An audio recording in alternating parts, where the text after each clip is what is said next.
महाराज जी मैं सुबह 10-11 बजे उठकर, वाह बहुत बढ़िया, ताली बजाओ उनके लिए। महाराज जी मैं सुबह 10-11 बजे उठकर नहा धोकर काउंटर लेके नाम जपता हूं, मोबाइल देखते समय भी नाम जपता हूं, बाहर दोस्तों के साथ डेली नाम जपता हूं। राधा रानी की कृपा से बट महाराज जी मैं एकांत में जाप नहीं हो रहा है। महाराज जी मुझे ठाकुर जी का अनुभव करना, भागवत दर्शन करना, आप मुझे सॉल्यूशन दीजिए। कौन है ये बालक, खड़े हो सकते हैं? नहीं होगा। हुआ क्या?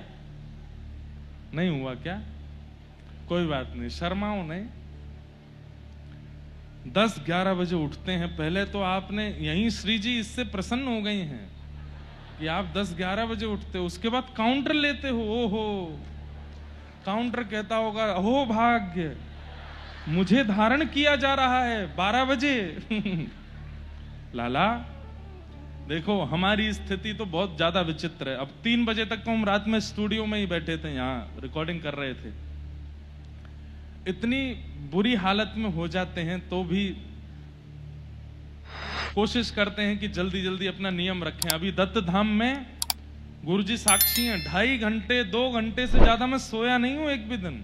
रात्रि 1 बजे फ्री होते थे, 2-2-2.5 बजे तक सोने जाते थे, 5 बजे उठ के तो गोदावरी जी में सीधे छलांग मारते। एक बात याद रखिएगा, मैं आपको बता दूं, उल्लासनगर का थोड़ा माहौल, बंबई का माहौल थोड़ा अलग है, लेकिन फिर भी जिस व्यक्ति को ब्रह्म का दर्शन करना है वो ब्रह्म मुहूर्त में उठना शुरू कर दे, उसको ब्रह्म मुहूर्त में उठ करके ब्रह्म दर्शन तो हो जाएगा। और ब्रह्म मुहूर्त में उठ करके क्या करे, स्नान कर ले, जाते ही उठते ही स्नान ध्यान कर ले। और उसके बाद में हम एक बात बोले आजकल के बच्चों के लिए, 5 बजे उठो, 5 बजे उठ करके नहा लो, नहा करके बिल्कुल शुद्ध कपड़े पहन के जाप कर लो, अपना जो भी जाप है नियम है सेवा कर लो। 6-6:30 बजे फिर सो जाओ, फिर से सो जाओ, अपना सब नियम आदि करके सो जाओ, और फिर 8-9 बजे आराम से उठ जाओ। आपका धीरे धीरे क्या होगा कि रात्रि जल्दी सोना शुरू हो जाएगा। फिर 9 बजे 10 बजे सोना शुरू कर दोगे, 5 बजे उठने में फिर दिक्कत नहीं होगी। वास्तव में ये जो लाला कह रहा है कि मुझे ठाकुर जी का अनुभव करना है, तो उसके लिए जल्दी सोना और जल्दी उठना शुरू कर दो। और ये जो जप का क्रम है ना, ये थोड़ा जल्दी शुरू करो।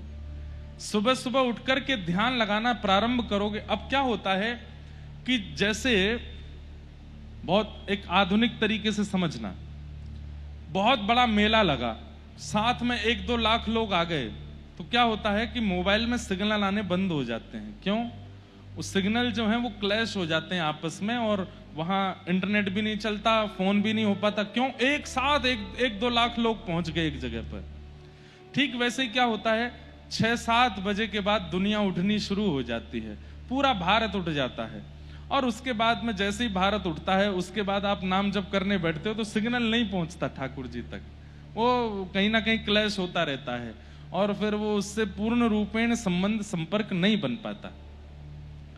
लेकिन जब आप सुबह 5 बजे उठ करके करने लगते हो, उस समय इतने सिग्नल एक्टिव नहीं रहते, सिग्नल एक्टिव नहीं रहते, तो आपका नाम जप हो। अच्छा, 7-8 बजे के बाद दुनिया नाम जप नहीं करती, पर दुनिया भगवान को पुकारती तो है, चाहे वो भाव से पुकारे, कुभाव से पुकारे, इच्छा से पुकारे, अनिच्छा से पुकारे, स्वार्थ से पुकारे, निस्वार्थ से पुकारे, पर दुनिया के लोग उठ करके ठाकुर जी को पुकारते तो हैं। उस समय स्वतंत्र नाम जप करने वालों का नाम पहुंच नहीं पाता। इसलिए थोड़ा जल्दी उठ जाया करो। जल्दी उठ करके, हमारे प्रेमानंद जी महाराज वो दुनिया से कितने बजे मिलते हैं पता है?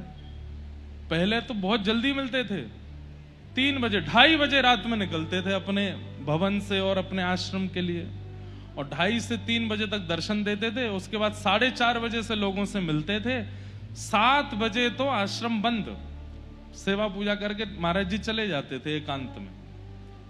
क्यों? उस समय क्यों? वो ब्रह्म मुहूर्त है, उसी समय पर भगवत आराधन में बहुत मन लगता है। करके तो देखो एक बार। अब दिन में क्या होता है, राक्षसों का भी समय होता है, दैत्यों का भी समय होता है। जब उस समय में आप भगवत आराधना आदि प्रारंभ करते हैं तो उतना मन नहीं लग पाता, इसलिए ब्रह्म मुहूर्त को चुनो। ठीक है, अभी कथा छुट्टी है क्योंकि कथा ही 10 बजे तक चलती है। बाकी उसके बाद नियम बनाओ कि जल्दी सो जाओ, 10-11 बजे सो जाओ, सुबह उठो। अब हमारे वसंत शाह दरबार में तो यहाँ तो रात के राजा हैं, यहाँ तो रात में ही चलता है सब। 11-12 बजे तो यहाँ दिन होता है और पूरी रात महाराज आनंद चलता है, सुबह तक चलता है। तो आप लोगों के नियम तो हैं, वो तो आपके महाराज जी बताएंगे, उनके अनुसार चलो। उसमें भी ब्रह्म मुहूर्त तो आ ही जाता है। 5-6 बजे ठाकुर जी सब अपने आचार्यों को प्रणाम करके आप सोने चले जाते हो, अच्छा है वो भी। लेकिन जो वैष्णव भक्ति कर रहे हैं उन लोगों को चाहिए सुबह जल्दी उठ करके भगवत आराधन करो।